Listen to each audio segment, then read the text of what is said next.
Всем добрый день! Хочу поприветствоваться. Меня зовут Храпелкин, Перделкин, и я старший брат того ебанутого полярного медведя.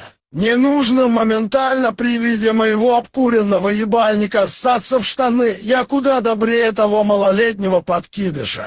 И я желаю вам исключительно счастья и доброжелательных дней с иконой в вашей комнате в виде меня. Гены-то у нас с братом идентичные, но вот меня, в отличие от него, не долбали по вечерам головой об тумбочку. Так что очевидно, что я куда умнее того самовлюбленного дегенерата. В общем, если вы хотите предотвратить уничтожение нашей превосходной планеты Земля, советую вам перейти на сторону разноцветных котиков и вступить в ряды Храпелкиных, так как победа будет исключительно за нами. Да будет вам Бог Храпелкин, и спите сладко.